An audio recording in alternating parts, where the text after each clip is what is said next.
Good afternoon. I'm Brian Davis. I'm the the ex-managing director of Green Labyrinth, which was a large training provider in the southwest of England.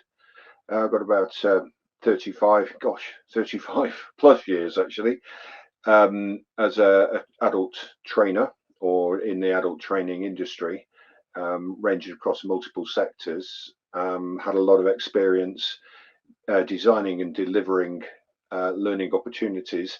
And I started with e-learning in 1992. Would you believe that? 1992, that's an awful long time ago.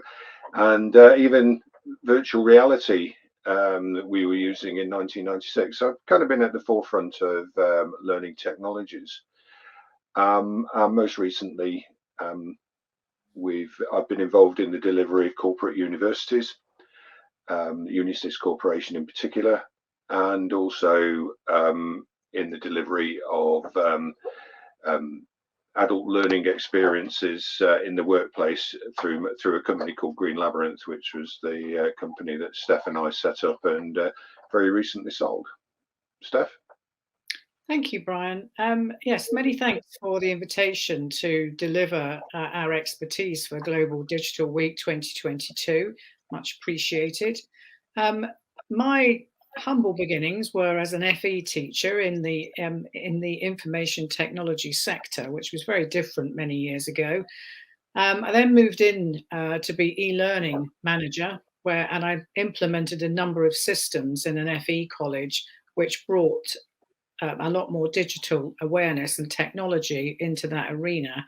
Subsequently to that, obviously with Brian, set up a training company nearly 12 years ago now. And as Brian has just said, that he and I sold it very recently.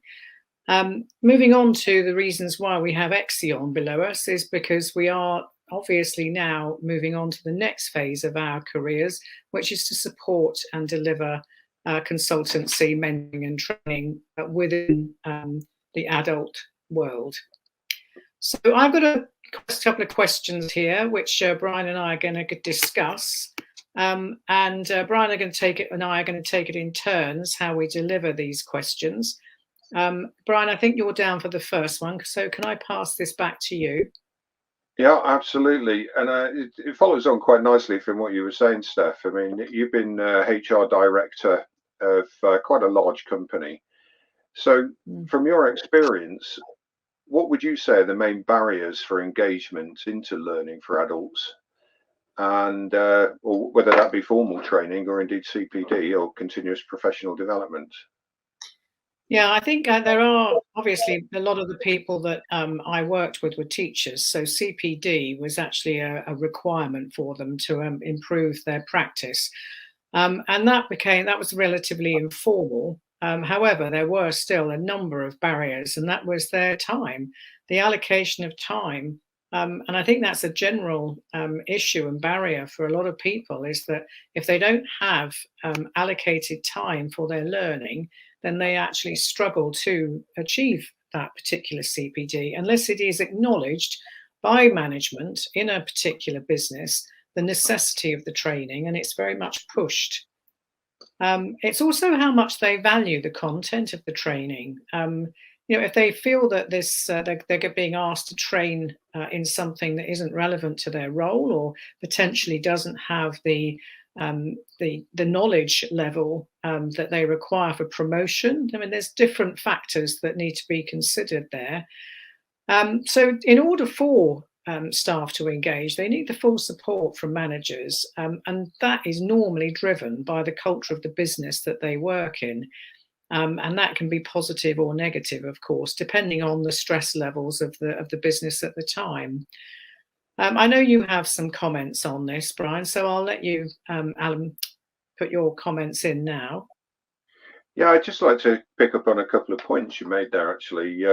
For me, the problem, I've been involved in continuous professional development since I was a boy. And really, the key thing for me is that there needs to be a desire to learn. And that's very much driven by the culture of learning within particular sectors. So, for instance, accountants and professional people will engage very heavily with CPD because it's a requirement of their institutes or their professional practices. Where that requirement doesn't exist, then there needs to be an imperative to learn, and that boils down to really the culture of an organisation. And you touched on it when you were saying, the allocation of time and acknowledgement and all the rest of these good things. But fundamentally, and I'm going to keep coming back to this theme during this session, is the training needs to work for people. It needs to recognise the way people learn. And if it's not easy, if it's hard to learn, or the learning is delivered in a way that puts barriers up for people, then they will resist it. So it's really about the accessibility. For me, it's about the accessibility, the desire, and the culture of an organisation to create the support or the imperatives to learn within a business. Okay, can I just pick up on the next question then for you? What are the range of different delivery methods that could be used to engage adults in both formal training and or CPD, in your opinion? Well, again, if I can go back to the whatever way learning is delivered, it has to recognize the fundamental way our brains learn. Otherwise, you're building barriers in. So adults learn in different ways, but there is a commonality. In other words, there's an acquisition of knowledge, there's a contextualization of knowledge, and then an application of knowledge. So those are the three sort of steps that we go through as adults. Adults, but there's a further level of complexity on that because there's also a preferred learning style.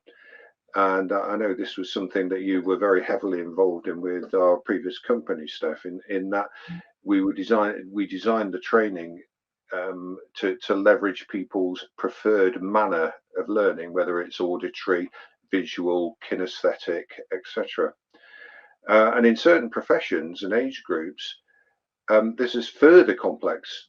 There's further complexity brought in through the delivery mechanism. So it can be the technology of delivery can actually prove to be a big barrier. So for say an 18 to 20 to 30-year-old, one of the millennial generation, delivery through a phone or a technologically leveraged method is quite normal. But for somebody our age that has no particular technological bent, that actually can be a huge barrier to them engaging in the learning process. So while methods and medias may have changed and evolved over the fundamental over the last few years, the fundamental learning processes for adults and indeed children hasn't changed a great deal. The mechanisms through which it delivered has, but adults learn using, I just need to emphasize, people or adults in particular, that's anybody over the age of 16 roughly, tend to learn using an adult learning mechanisms. And it's important to understand that whatever technologies you put in place or whatever modes or mechanisms you build into that, it needs to leverage the fact that first of all there'll be knowledge acquisition, then there'll be contextualization, then there'll be application, and whatever the technologies are, unless the learning events or learning recognizes the way people learn, then you're building in resistance. So is there anything you'd like to add to that, Steph? Only to reiterate, you've covered the answer very well, and it is the learning style. This is again, we don't want to get into academia too deeply, but there are theorists who have written and they've been challenged about their learning style questionnaires. But if you Google learning style questionnaires, you will get a number of alternative choices as to applying a learning style questionnaire. And the other thing I'd like to say, again, it's a bit theory to add to it, the knowledge acquisition, contextualization, and application is a theory from Bloom's taxonomy. So if anybody's interested or wants to look at those two theories, then obviously Google them, because you'll get a lot of information about them, and it would maybe help you with some further reading. Okay, so going on from that answer and that question, how would you design online learning to ensure that it's engaging? And what are the exemplar models and platforms used? And perhaps you there's a number. I think between us, we could probably be another hour on this subject, couldn't we? Having run a number of different e-learning projects, and admittedly, they were 10, 12 years ago now, where it was very intensely, I was project manager, and they were quite intense in the outcome being a tangible result. Ironically, because it is now an everyday item, it was one of the focus points of one of these projects was podcasting, and I don't think people were quite ready for it way back then. So the project itself was successful, but it was only because we were engaging with the right technology, with the right age group, and we preceded a lot of the production of some of the modules that the learning modules that we did produce by a lot of technology training. I mean, there are some exemplar learning portals out there, like the Open University, and there's Learning Tree and LinkedIn Learning, all of which have a particular structure to the way that they present what is going to be learnt. And everybody who has ever engaged in online learning will get used to a certain structure and pattern of, acquiring the knowledge, like you've said, Brian, and then being challenged on it, either in a Q&A session or by answering questions in a quiz or a test. So online learning still needs to have that structure and that support and instructional design in order for you to get the delivery and the structure of a particular course, whatever that content may be, is really, really important. It isn't something without some research and probably being taught and qualified in that design yourself to be able to do so. So the bullet points I've put down to actually reiterate this, that all these institutions that you will go to for online learning, they all use a variety of platforms, and they could be anything from their own to one that's a quite expensive environment that you can buy. However, the course must still have a particular structure. So your knowledge is presented to you either through the written word, through a pre-recorded or live video. That's your acquisition of knowledge. You'll have a Q&A session, and then you can ask the lecturer if you're obviously live, if it is synchronous learning.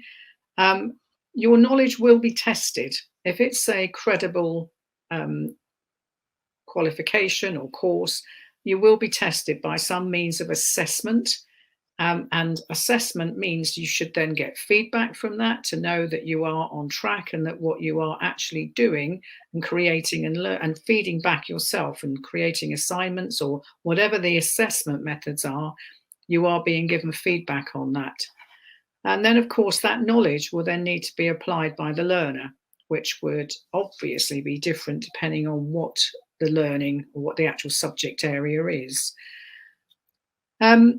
I hope that answers that particular question. Brian, is there anything else you want to add on that, or should we move on to the next point? No, there is something I'd like to add on that. That one of the things, or one of the weaknesses of online learning has always been the application of the knowledge. And we're seeing some super exciting technologies emerging at the moment, which allow for simulation. Allow application of knowledge within simulations. And I did allude to the fact that we were looking at virtual reality in 1996, believe it or not, but that it was super expensive. Now, with augmented reality on your iPhone 13 and virtual reality and through a 360-degree camera, for instance, there's lots of ways in which simulations to allow people to apply the knowledge can be built relatively cheaply and relatively quickly. And when the UK Armed Forces did some research into this, they found that you could get to about 80% fidelity. The things that you can't simulate very easily are smell and the kinesthetic, but audio and visual and sound cues can easily be built into simulations. So there's some seriously exciting emerging technologies, but it doesn't get you away from the fact that we're we've been evolving for the last 150,000 years, and we've evolved into learning machines that learn in a particular way. So nothing's changed in the way you learn, in my opinion.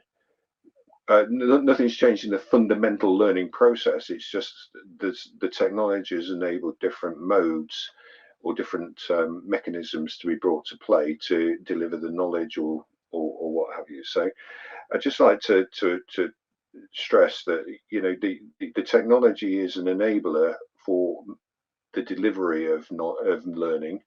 It is not going to change the process of learning. Thank you. There's another couple of questions that we've put together as part of our panel discussion. The next one actually is one that refers back to the panel discussion that was recorded earlier in the week, where the role of HR was covered within industry and in businesses. I'll let you answer this question first, and then I'll come in after you. So what recommendations would you make to a management team in how to upskill their workforce, Brayan? First of all,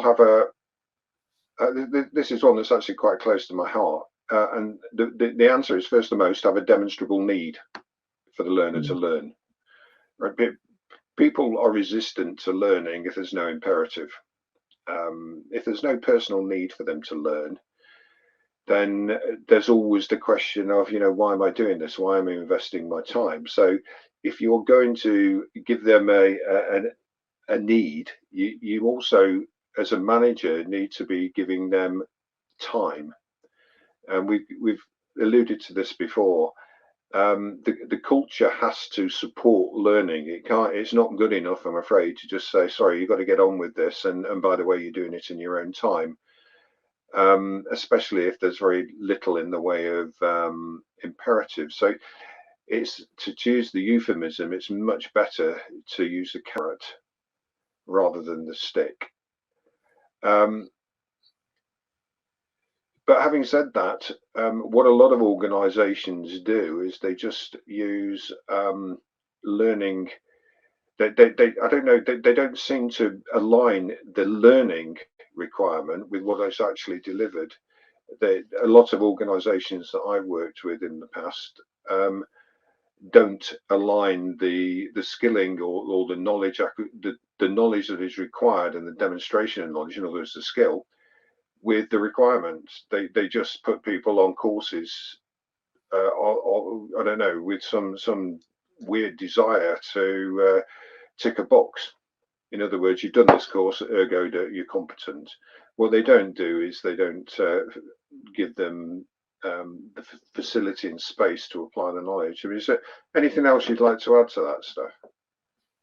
Yeah, I've got a couple of points. As you say, I actually ran the HR function in our business, and having subsequently been in industry and supporting as a consultant some other small businesses, I was very shocked to see that many small businesses see HR as a particularly add-on function for recruitment, and that's about it. So I think the point I'd like to make is that one of the first things that I introduced, obviously as part of the process of performance-related with staff performance.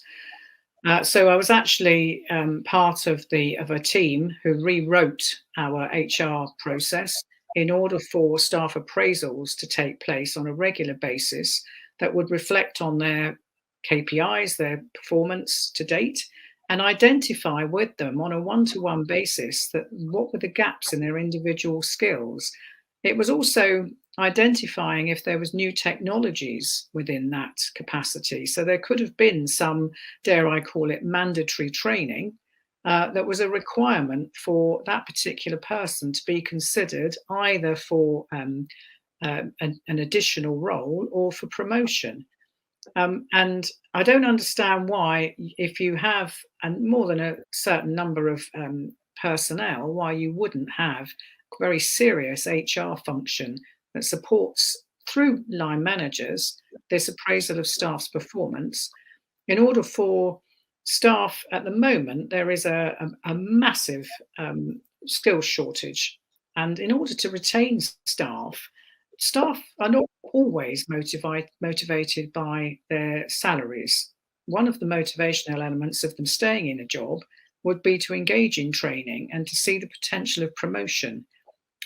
So, as much as the implementation of a performance management system with your staff, it actually allows you to retain staff in order for them to be the people that understand your business and get promoted through the business.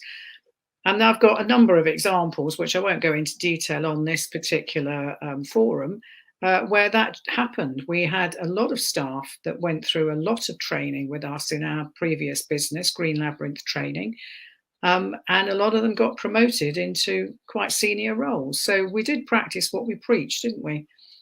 And the last thing, Can I just ask you a follow? Can I just ask you a follow-on question from that, which may be a little bit more controversial? How much of the HR function do you think is aligned to preventing litigation rather than developing the skills base of a company and managing and developing people? If I'm honest with you, Brian, if there were any risk of any litigation, as you know, we had a consultancy.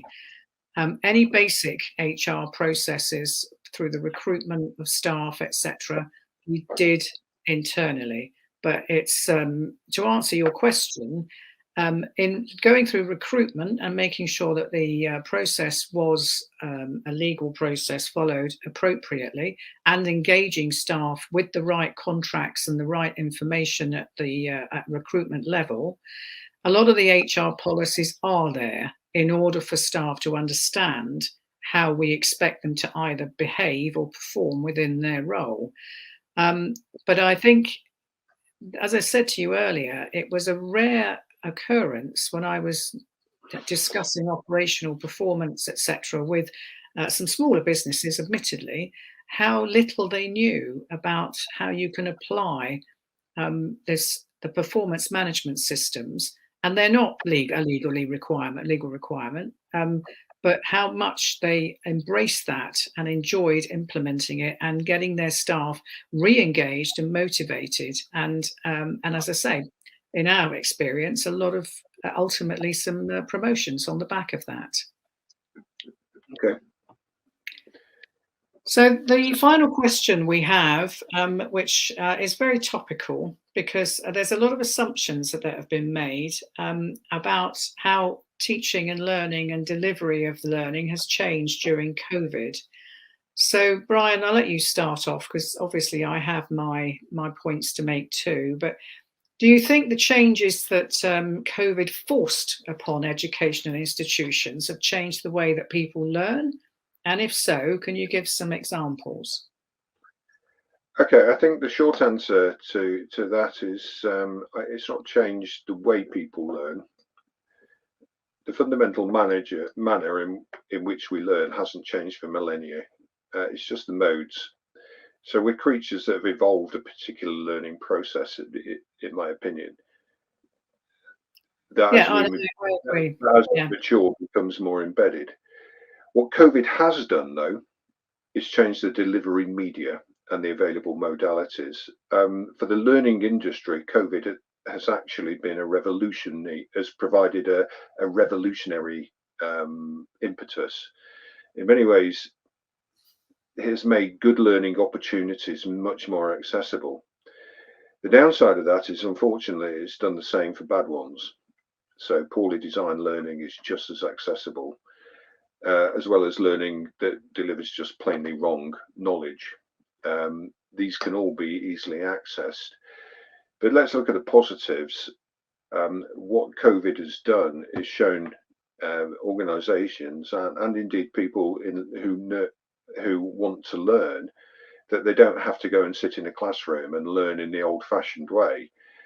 What they can do is learn on demand.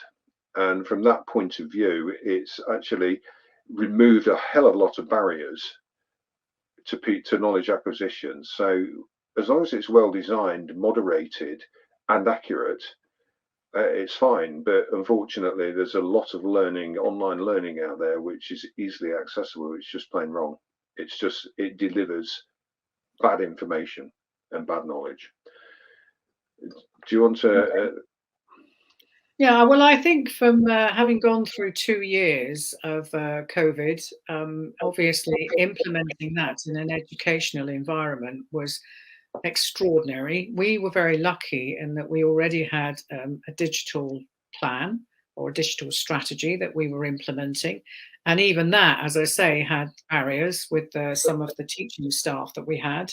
However, it was a reality that it existed.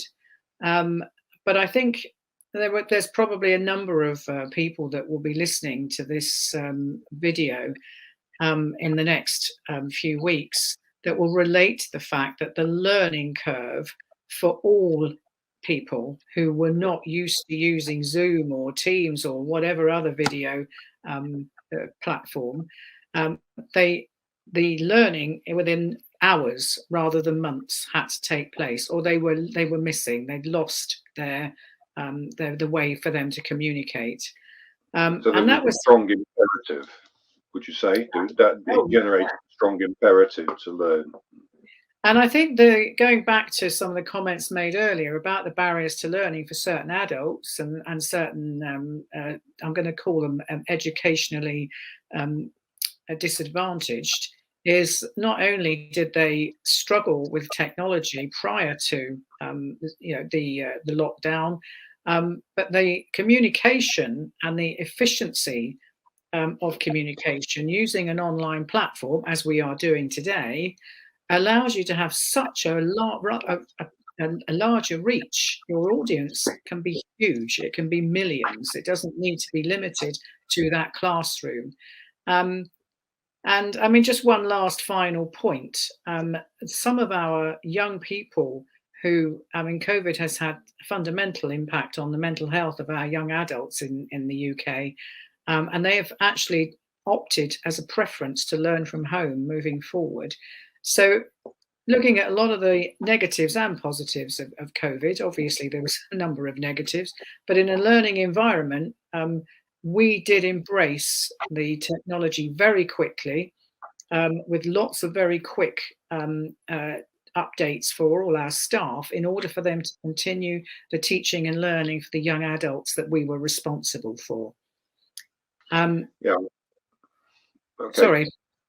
I was just going to add to that one of the downsides of this is the lack of socialization, and part of the contextualization of learning that adults go through is they socialize it.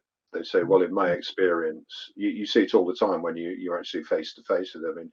In my experience, or when I apply this to my particular context, so the socialization of learning is something that we need to be really worried about with individuals that want to isolate themselves. Agreed.